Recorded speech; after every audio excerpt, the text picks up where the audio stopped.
Hello everyone, welcome to crazy जी का trick. दोस्तों, जीएस सिलेक्शन सीरीज़ में आज का जो हमारा वीडियो होने वाला है, हम जनरल साइंस का एक ऐसा टॉपिक पढ़ने वाले हैं जो आपके एग्ज़ाम के लिए मोस्ट इम्पॉर्टेंट तो है ही, साथ ही में हमारी डेली लाइफ से भी बहुत गहराई से जुड़ा है। टॉपिक का नाम है एसिड्स एंड सोर्सेज, यानी अम्ल और उनके स्रोत। जब भी हम एसिड शब्द सुनते हैं तो हमारे दिमाग में वो केमिकल वाली बोतलें आने लगती है। लेकिन क्या आप जानते हैं कि रोज़ सुबह जो आप चाय पीते हो, जो दही या फिर फल आप खाते हो, उन सब में भी एसिड होता है। यहाँ तक कि जब आप ये लेक्चर देख रहे हो उस वक्त आपके पेट के अंदर भी एक बहुत पावरफुल एसिड खाना पचाने का काम कर रहा है। एग्जाम में यहाँ से सीधे और बहुत ही स्कोरिंग वाले क्वेश्चंस पूछे जाते हैं। बहुत ध्यान से देखिएगा लेक्चर को, बहुत ही इंटरेस्टिंग होने वाला है। साथियों, आप इस वीडियो का डिटेल पीडीएफ भी डाउनलोड कर सकते हैं एंड मॉक टेस्ट की प्रैक्टिस भी कर सकते हैं। इवन इस सीरीज के सभी वीडियो की पीडीएफ डाउनलोड करने का ऑप्शन एंड मॉक टेस्ट की प्रैक्टिस करने का ऑप्शन मैंने दे रखा है मेरे 100 आवर जीएस के कोर्स में। 100 घंटे का ऐसा कोर्स जो आपको एग्जाम से पहले कंप्लीट सॉल्यूशन प्रोवाइड करता है। तो काफी बच्चों ने लिया है, आप भी एनरोल कर सकते हैं। लिंक मैंने इस वीडियो के डिस्क्रिप्शन बॉक्स और कमेंट बॉक्स में दे रखा है। चलिए सेशन को शुरू करें। सबसे पहले हम बात करते हैं उन एसिड्स की जो हमें सीधे तौर पर पेड़ पौधों, फलों या फिर हमारे खाने पीने की चीजों से प्राप्त होते हैं। तो सबसे पहला नाम आता है टार्टरिक एसिड। कभी सोचा है कि टैमरिंड जो होता है, इमली, उसको देखते ही हमारे मुंह में पानी क्यों आता है? वो इसी टार्टरिक एसिड की वजह से होता है। इसके अलावा ये खट्टे ग्रेप्स, रॉ मैंगो और वाइन में भी भरपूर मात्रा में पाया जाता है टार्टरिक एसिड। यहाँ पर एक बहुत ही इंटरेस्टिंग चीज, एक बहुत ही ट्रिकी सवाल जो पूछा जाता है, हमारे घरों में बेकिंग पाउडर बनाते हैं तो बेकिंग सोडा के साथ इसी टार्टरिक एसिड को मिक्स किया जाता है। बेकिंग पाउडर को बनाने में baking soda plus tartaric acid को यूज किया जाता है। क्लियर? अगला एसिड आता है सिट्रिक एसिड। सिट्रिक एसिड जितने भी हमारे देखिए सिट्रस फूड होते हैं, यानी खट्टे और रसीले फल, जैसे कि लेमन हो गया, ऑरेंज हो गया, स्वीट लाइम हो गया, इन सब में सिट्रिक एसिड पाया जाता है। इसके साथ ही ये गुआवा मतलब अमरूद में भी मौजूद रहता है सिट्रिक एसिड। नेक्स्ट आता है मैलिक एसिड। यहाँ से भी एग्जाम में काफी क्वेश्चन बनते हैं। जब आप एक फ्रेश क्रिस्पी एप्पल खाते हैं, सेब खाते हैं, तो आपको जो स्वाद मिलता है वो मैलिक एसिड की वजह से होता है। सेब के अलावा ये बनाना में भी मुख्य रूप से पाया जाता है मैलिक एसिड। अगला आता है ऑक्सैलिक एसिड। ये मुख्य रूप से दो चीजों में बहुत पूछा जाता है। एक तो आपके टोमेटो में पूछा जाता है और दूसरा स्पिनिच में, पालक में। तो टमाटर और पालक में ऑक्सैलिक एसिड पाया जाता है। एग्जाम में इन दोनों को लेकर क्वेश्चन पूछे जाते हैं। अगला आता है एस्कॉर्बिक एसिड। नाम आपको हो सकता है थोड़ा मुश्किल लग रहा हो, लेकिन ये और कुछ भी नहीं बल्कि हमारा अपना विटामिन सी है। एस्कॉर्बिक एसिड ये सबसे ज्यादा आंवला, पपाया, गुआवा इनमें पाया जाता है। शरीर में इसकी कमी हो जाए तो स्कर्वी नाम की बीमारी हो सकती है और यह एसिड उसी बीमारी से हमारा बचाव करता है, एस्कॉर्बिक एसिड। तो ये हमने उन एसिड की बात करी जो हमें सीधे तौर पर पेड़ पौधों, फलों या फिर हमारे खाने पीने की चीजों से मिलते हैं। अब आगे बढ़ते हैं, एनिमल और ह्यूमन बॉडी से संबंधित एसिड्स की बात करते हैं। मतलब अपने शरीर के अंदर झांक कर देखते हैं कि हमारे अंदर कौन कौन से एसिड्स अपना काम कर रहे हैं। सबसे पहले बात करते हैं HCl की, हाइड्रोक्लोरिक एसिड की। ये भगवान ने हमारे स्टमक में दिया है ताकि जो भी भारी भरकम खाना हम खाते हैं वो आसानी से डाइजेस्ट हो सके। लेकिन कभी कभी जब हम ज़्यादा तेल मसाला खा लेते हैं तो ये हाइड्रोक्लोरिक एसिड है ना, ज़्यादा बनने लगता है और हमें हो जाती है एसिडिटी। फिर हम सॉल्यूशन के लिए क्या करते हैं, या तो इनो ले लेते हैं या फिर मिल्क ऑफ मैग्नीशिया। ये क्या है? ये एक बेस है, वो इस एसिड को जाकर न्यूट्रलाइज कर देते हैं। तो ये हाइड्रोक्लोरिक एसिड डिस्कस किया। इसके बाद सेकंड आता है लैक्टिक एसिड। ये कर्ड और खट्टे दूध में पाया जाता है। लेकिन इसका एक और बहुत ही इंपॉर्टेंट मजेदार फैक्ट है कि जब आप अचानक बहुत तेज दौड़ते हो या फिर जिम में हैवी वर्कआउट करते हो तो आपकी बॉडी में ऑक्सीजन की कमी से लैक्टिक एसिड जमा होने लगता है। इसी वजह से अगले दिन हाथों पैरों में जो तेज मसल क्रैम्प्स होते हैं, दर्द होता है, वो इसी का नतीजा होता है। ये हमारे स्वेट में भी निकलता है, पसीने में भी निकलता है लैक्टिक एसिड। क्लियर हुआ? इसके बाद बात करते हैं यूरिक एसिड की। ये हमारे यूरिन में पाया जाता है। उम्र बढ़ने के साथ जब शरीर में इस यूरिक एसिड के छोटे छोटे क्रिस्टल्स हड्डियों के जोड़ों में जमा होने लगते हैं तो उठने बैठने में बहुत दर्द होता है। इसी बीमारी को हम गाउट भी कहते हैं, गठिया भी कहते हैं। नेक्स्ट आता है फैटी एसिड्स। जब हम घी, तेल या मक्खन जैसी चिकनी चीजें खाते हैं तो हमारे शरीर में फैट्स का डाइजेशन होता है जिससे फैटी एसिड बनते हैं। नेक्स्ट आता है न्यूक्लिक एसिड। न्यूक्लिक एसिड की बात करें तो हमारी बॉडी का जो सबसे मेन ब्लूप्रिंट है, यानी हमारा डीएनए और आरएनए, वो इसी न्यूक्लिक एसिड से बना होता है, जिसमें फास्फोरिक एसिड जो होता है एक इंपॉर्टेंट रोल प्ले करता है। तो ये हमने ह्यूमन बॉडी से संबंधित एसिड को डिस्कस किया। आगे इंसेक्ट्स और प्लांट से संबंधित एसिड को देखते हैं। प्रकृति में, नेचर में छोटे छोटे कीड़े और पौधे भी खुद को बचाने के लिए एसिड का इस्तेमाल करते हैं। सबसे पहली बात करते हैं हम फॉर्मिक एसिड की, मतलब मेथेनोइक एसिड। जब कभी आपको किसी रेड एंट, लाल चींटी या फिर बी, मधुमक्खी ने काटा होगा तो वहां पर एक तेज जलन और सूजन आ जाती है। वो इसलिए क्योंकि वो डंक मारते समय हमारे शरीर में फॉर्मिक एसिड इंजेक्ट कर देती है। ये नेटल लीव्स मतलब बिच्छू बूटी नाम के पौधे की पत्तियों में भी पाया जाता है, जिसे छूते ही करंट जैसा दर्द होता है। चूंकि ये एसिड है इसलिए इस पर तुरंत घरों में मिलने वाला बेकिंग सोडा जो कि एक बेस है वो रगड़ लेते हैं तो तुरंत राहत मिल जाती है। एग्जाम में ये क्वेश्चन पूछा जाता है, इसको ध्यान रखिएगा। नेक्स्ट आता है सल्फेनिक एसिड। किचन में जब भी ऑनियन प्याज काटा जाता है तो आंखों से आंसू अपने आप बहने लगते हैं। असल में प्याज के कटते ही उसमें मौजूद सल्फर कंपाउंड हवा में रिएक्ट करके सल्फेनिक एसिड की भाप बनाते हैं, जो कि हमारी आंखों में जाकर पानी ला देते हैं। नेक्स्ट इंपॉर्टेंट आता है बेंजोइक एसिड। ये साधारण हरी घास और पत्तियों में पाया जाता है। इसका जो सोडियम सॉल्ट होता है वो मार्केट में मिलने वाले पैक्ड फूड्स को सड़ने से बचाने के लिए यानी फूड प्रिजर्वेशन में बहुत काम आता है।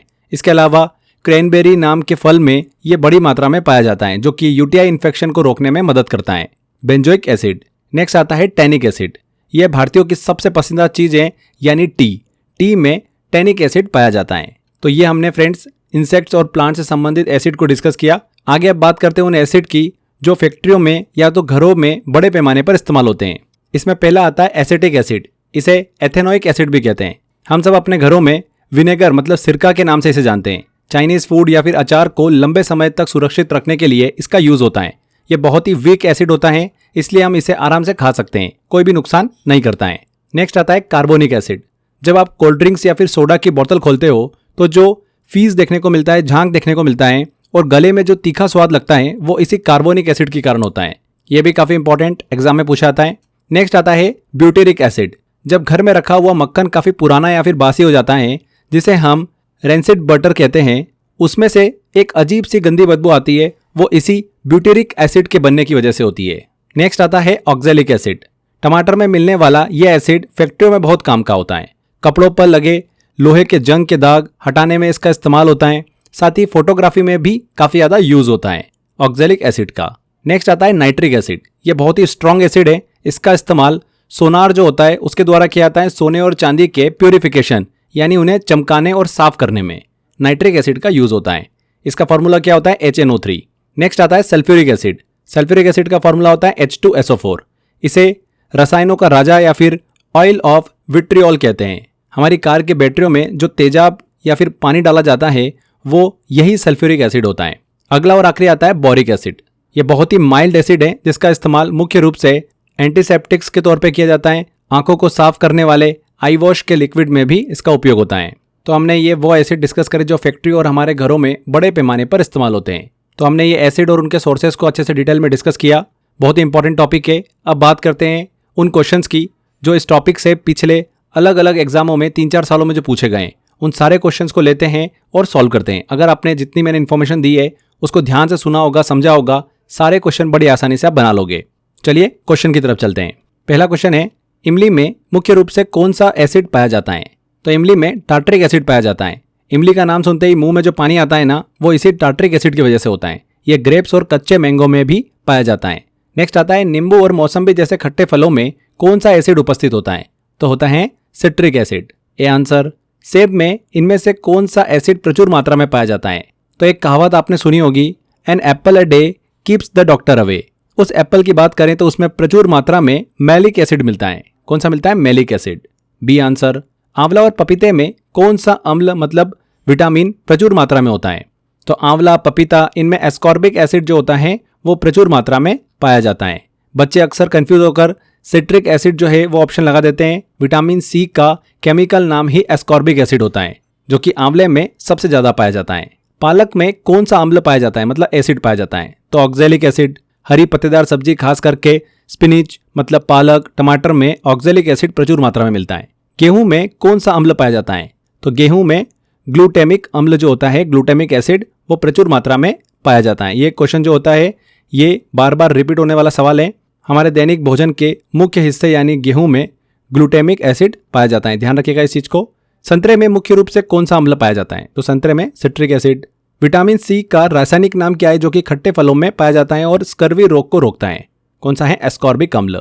वाइन में मुख्य रूप से कौन सा अम्ल एसिड पाया जाता है जो उसे उसका विशिष्ट स्वाद देता है? वो है टार्ट्रिक एसिड। केले में मुख्य रूप से कौन सा अम्ल पाया जाता है? तो मैंने आपको बताया था एप्पल, केला, इनमें मैलिक एसिड पाया जाता है। चींटी के डंक में कौन सा एसिड होता है जिसके कारण जलन होती है? तो वो है फॉर्मिक एसिड। इसे मेथेनोइक एसिड भी कहते हैं। अधिक व्यायाम एक्सरसाइज करने पर मांसपेशियों में ऐंठन जो होती है, क्रैम्प्स जो आती है या थकान किस अम्ल के जमा होने के कारण होती है? तो वो लैक्टिक एसिड के कारण। जब बहुत ज़्यादा हेवी वर्कआउट करते हैं मांसपेशियों में एनारोबिक रेस्पिरेशन के कारण लैक्टिक एसिड जमा हो जाता है, जिससे तेज मसल क्रैम्प और दर्द होने लगता है। लैक्टिक एसिड यहाँ पर ए आंसर। मधुमक्खी के डंक के प्रभाव को कम करने के लिए बेकिंग सोडा लगाया जाता है, क्योंकि डंक में कौन सा अम्ल होता है, कौन सा एसिड होता है? तो डंक में होता है मेथेनोइक एसिड। इसका दूसरा नाम मैंने अभी आपको बताया था मेथेनोइक एसिड का, फॉर्मिक एसिड। तो कंफ्यूज मत होइएगा। अगला क्वेश्चन है, गठिया रोग जोड़ों में किस अम्ल के क्रिस्टल जमा होने के कारण होता है? तो यूरिक एसिड के जमा होने के कारण। अगला आता है, मिल्क ऑफ मैग्नीशिया पेट की अम्लता मतलब एसिडिटी को दूर करता है। ये पेट में मौजूद किस एसिड को बेअसर करता है, न्यूट्रलाइज करता है? तो हाइड्रोक्लोरिक एसिड को न्यूट्रलाइज करता है। अगला आता है, दूध के फटने पर कौन सा अम्ल बनता है? तो लैक्टिक एसिड बनता है। वसा मतलब फेट के पाचन से शरीर को कौन सा अम्ल प्राप्त होता है, कौन सा एसिड प्राप्त होता है? तो fatty acid, B answer. DNA और आरएनए में कौन सा एसिड मौजूद होता है? तो न्यूक्लिक एसिड मतलब फास्फोरिक अम्ल जो है वो मौजूद होता है। ये सारी इन्फॉर्मेशन मैंने आपको लेक्चर के दौरान दी थी, बहुत ही इंपॉर्टेंट है। लगातार देखिए, बार बार रिपीट होते हैं क्वेश्चन। अगला आता है, कोल्ड ड्रिंक्स और सोडा वाटर में तीखा स्वाद लाने के लिए कौन सा अम्ल मिलाया जाता है, कौन सा एसिड मिलाया जाता है? तो वो है कार्बोनिक एसिड, ए आंसर। अगला क्वेश्चन, खराब हुए या फिर बासी मक्खन जो रेंसिड बटर होता है उससे आने वाली दुर्गंध किस अम्ल के कारण होती है? तो वो होती है ब्यूटेरिक एसिड के कारण। मक्खन जब पुराना या फिर बासी हो जाता है तो वसा के ऑक्सीकरण के कारण उसमें ब्यूटेरिक एसिड का निर्माण होता है, जिससे बहुत ही तीखी दुर्गंध आती है। टी में इनमें से कौन सा एसिड पाया जाता है? तो टी में होता है टैनिक एसिड। कपड़ों से लोहे के जंग के धब्बे हटाने के लिए किस एसिड का उपयोग किया जाता है? तो लोहे का जंग पानी में अघुलनशील होता है, लेकिन ऑक्सैलिक एसिड जंग के आयरन कंपाउंड्स के साथ रिएक्ट करके एक सॉल्यूबल कॉम्प्लेक्स बना देता है, जिससे दाग आसानी से साफ हो जाते हैं, ऑक्सैलिक एसिड। बेकिंग पाउडर बनाने में बेकिंग सोडा के साथ किस एसिड का उपयोग किया जाता है? स्टार्टिंग में मैंने आपको बताया था लेक्चर में, पहला हिस्सा हमने डिस्कस किया था टार्टरिक एसिड। नेक्स्ट है, फूड प्रिजर्वेशन के लिए किस एसिड के सोडियम लवण का उपयोग किया जाता है? तो बेंजोइक एसिड। लास्ट क्वेश्चन है, इसका जवाब आपको कमेंट बॉक्स में करना है। फोटोग्राफी में किस एसिड का उपयोग किया जाता है? Oxalic acid, sulphuric acid, nitric acid या फिर कार्बोनिक एसिड? तो कमेंट करके जरूर बताइएगा। यहाँ पर फ्रेंड्स हमारा सेशन कंप्लीट होता है।